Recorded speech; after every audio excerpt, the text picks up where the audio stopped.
Welcome. आज के इस जायजे में हम एक बहुत ही ज़बरदस्त और गहरे मौजू पर बात करने वाले हैं। आज हम इस सफ़र पर निकलेंगे जहां ये समझने की कोशिश की जाएगी कि इंसानी जहन की उलझी हुई और पेचीदा कैफियत को आखिर बसरी शक्ल यानी विजुअल्स में कैसे ढाला जाता है, और फिर इन्हीं तरीकों को हकीकी ज़िंदगी में जहनी सुकून और शिफा के लिए कैसे इस्तेमाल किया जा सकता है।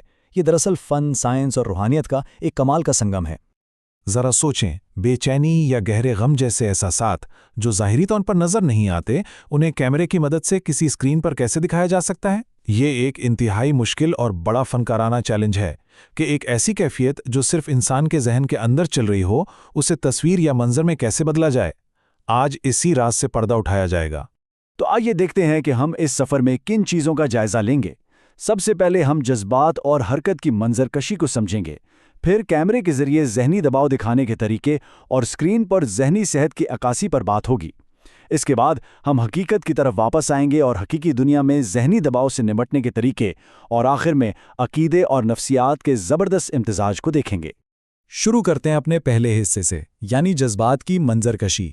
आमतौर पर हम सब यही समझते हैं कि एक बेहतरीन तस्वीर वही है जो बिल्कुल साफ और वाज़ेह हो, लेकिन ऐसा हमेशा नहीं होता। कभी कभी थोड़ी सी धुंधलाहट एक पूरी की पूरी कहानी बयान कर देती है। देखें, 500 px की एक सोर्स के मुताबिक एक ख़ास तकनीक इस्तेमाल होती है जिसे इंटेंशनल कैमरा मूवमेंट या ICM कहते हैं। इसमें होता यह है कि इंतहाई धीमी शटर स्पीड पर तस्वीर खींचते वक्त कैमरे को जानबूझकर थोड़ा सा हिलाया जाता है। जी हाँ, जानबूझकर। यह कोई गलती नहीं है, बल्कि इस मामूली सी हरकत से एक साकित तस्वीर में बड़ी ही जानदार किस्म की जज्बाती बेतरतीबी और तवानाई आ जाती है। अब चलते हैं दूसरे हिस्से की तरफ। फोटोग्राफी से आगे बढ़कर अगर हम फिल्मों और सिनेमाटोग्राफी की बात करें तो वहां कैमरे का इस्तेमाल और भी ज्यादा हैरानकुन है। मशहूर सिनेमाटोग्राफर शेन हैरल्बर्ट की एक बड़ी ज़बरदस्त बात है। वो कहते हैं कि एक सिनेमाटोग्राफर दरअसल एक बसरी माहिर नफ्सियात यानी विजुअल साइकोलॉजिस्ट होता है। इसका मतलब ये है कि कैमरा चलाने वाला महज एक मंजर रिकॉर्ड नहीं कर रहा, बल्कि वो बाकायदा जानबूझकर ऐसे जज्बात पैदा कर रहा है जो हमें सीधा किरदार के जहन तक ले जाते हैं। इसकी एक बेहतरीन मिसाल देखें। तन्हाई और खुशी दिखाने के कैमरा उसूल बिल्कुल अलग हैं। जब तन्हाई या गम दिखाना हो तो कैमरा दूर रखा जाता है, बिल्कुल साकित, और किरदारों को फ्रेमों के अंदर कैद दिखाया जाता है, जैसे किसी दरवाजे या राहदारी के पीछे। लेकिन अगर खुशगवार यादें दिखानी हो तो फिर कैमरा हाथ में पकड़कर थोड़ा मुतहर्रिक रखा जाता है। वाइड लेंस का इस्तेमाल होता है और गर्म रंगों की झलक दी जाती है जो सीधा दिल पर असर करते हैं। लेकिन अगर किसी को शदीद बेचैनी का दौरा पड़ रहा हो या अल्जाइमर जैसी कैफियत हो तो तब क्या होगा? यहाँ कुछ कमाल के रेडिकल टूल्स इस्तेमाल होते हैं। मसलन स्विंग एंड टिल्ट लेंस जो स्क्रीन के फोकस को बिल्कुल गैर फितरी बना देते हैं, या फिर अचानक उलझन दिखाने के लिए कैमरे के बजाय सिर्फ लेंस को तेजी से घुमाना। यहाँ तक कि लेंस के क्लियर फिल्टर्स पर आम सी वैसलीन लगा दी जाती है ताकि मंजर के किनारे मस्क हो जाएं। ये बज़ाहिर अजीब लगने वाले तरीके एक उलझे हुए और बिखरे हुए ज़हन की बिल्कुल परफेक्ट अक्कासी करते हैं। अब आते हैं अपने तीसरे हिस्से की तरफ। ये तो थी छोटी छोटी तकनीकें, लेकिन ये सब मिलकर स्क्रीन पर जहनी सेहत की एक बड़ी और मुकम्मल कहानी कैसे सुनाती हैं। रेन डांस के एक ज़बरदस्त फ्रेमवर्क के मुताबिक फिल्मों में जहनी सेहत को दिखाने के 3 बुनियादी तरीके हैं। पहला, किरदार पर मबनी, जहां हम सीधा किरदार की अंदरूनी दुनिया और उसके ज़ाविया नज़र में दाखिल हो जाते हैं। दूसरा है इदारा जाती अंदाज, जहां अस्पताल या थेरेपी का माहौल और उसकी कशमकश दिखाई जाती है। और तीसरा है इख्तियारती या हाइब्रिड अंदाज, इसमें हॉरर या तलिस्माती सिन्फ का सहारा लिया जाता है और अनदेखी एहसासात को किसी डरावनी शक्ल में पेश किया जाता है, बिल्कुल वैसे जैसे मशहूर फिल्म दी बाबादुक में दिखाया गया था। अच्छा, ये तो हो गई स्क्रीन की ख्याली दुनिया, लेकिन अब हम एक पुल बनाते हैं हकीकत की तरफ। जब हकीकत में बेचैनी होती है तो सुकून कैसे मिलता है? यहाँ आवाज़ों का एक बहुत बड़ा किरदार है, ख़ास तौर पर वो आवाज़ें जो इंसान को ज़मीन से जोड़े रखती हैं, जैसे कि अज़ान की पुकार या जिक्र की मखसूस लय और रिदम।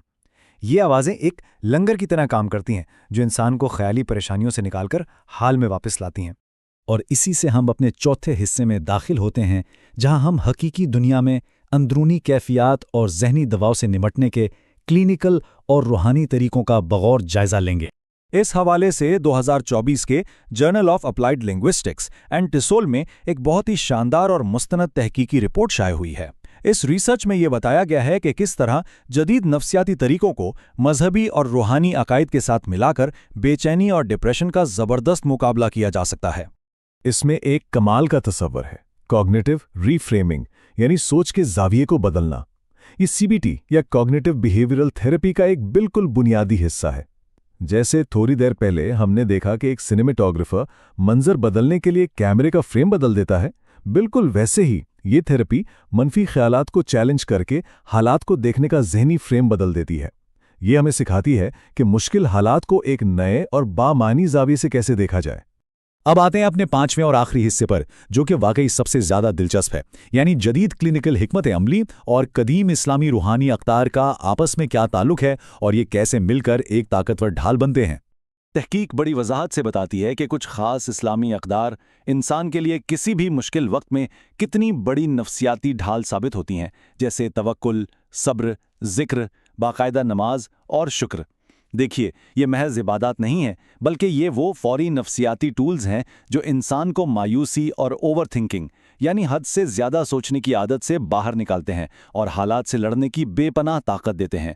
اور جدید سائنس اور عقیدے کے درمیان یہ مواصلت بالکل حیران کن ہے۔ ذرا غور کریں، جدید نفسیات میں جسے مائنڈ فلنس کہا جاتا ہے، وہ ذکر اور نماز کے عمل سے بالکل 100% مطابقت رکھتا ہے، جو ہمیں موجودہ لمحے میں رہنا سکھاتا ہے۔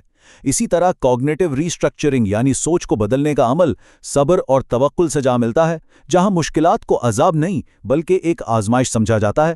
اور تھیراپی میں تنہائی دور کرنے کے لیے جو سوشل سپورٹ دی جاتی ہے، وہ تو باجوات نماز اور زکوٰۃ کے معاشرتی نظام میں پہلے سے ہی بڑی مضبوطی سے موجود ہے۔ اب ذرا ایک بہت ہی طاقتور ہندسے پر غور کریں، 85۔ یہ 85% دراصل ان لوگوں کی تعداد ہے جن کی جذباتی حالت میں زبردست استحکام آیا جب انہوں نے اس مشترکہ نقطہ نظر کو اپنایا۔ اس کے علاوہ 80% افراد نے اپنی بے چینی اور ڈپریشن میں نمایاں کمی محسوس کی، اور 90% لوگوں کا روحانی تعلق مزید مضبوط ہوا۔ یعنی جب جدید نفسیات اور روحانی عقائد کو ملایا گیا تو نتائج واقعی غیر معمولی اور حیران کن تھے۔ تو اس تمام بحث کا نچوڑ کیا ہے؟ نچوڑ یہ ہے کہ مکمل اور جامع شفا تب تک نہیں مل سکتی جب تک ذہن کے علاج کے ساتھ ساتھ روح کا بھی خیال نہ رکھا جائے۔ جب ثقافتی اور روحانی اقدار کو جدید کلینکل تھیراپی کے ساتھ جوڑا جاتا ہے تو انسان کے اندر سے حالات کا مقابلہ کرنے کی ایک ایسی زبردست اور پائیدار طاقت پیدا ہوتی ہے جو ان دونوں طریقوں کو الگ الگ استعمال کرنے سے کبھی حاصل نہیں ہو سکتی۔ تو اب ایک ایسا سوال جو سب کے لیے انتہائی غور طلب ہے، زندگی کی بڑی آزمائشوں اور مشکلوں کو پار کرنے کے لیے وہ کون سا لینس یا زاویہ نگاہ ہے جو انسان کو سنبھالتا ہے اور ایک نیا معنی دیتا ہے، چاہے وہ فن ہو، سائنس ہو یا پھر کوئی ذاتی اور روحانی عقیدہ۔ فن اور نفسیات کے اس حیرت انگیز سفر کو سمجھنے کے بعد یقیناً اس سوال کا جواب اب ایک بالکل نئے اور گہرے انداز میں سوچا جا سکتا ہے۔ آج کے اس جائزے میں ساتھ رہنے کا بے حد شکریہ۔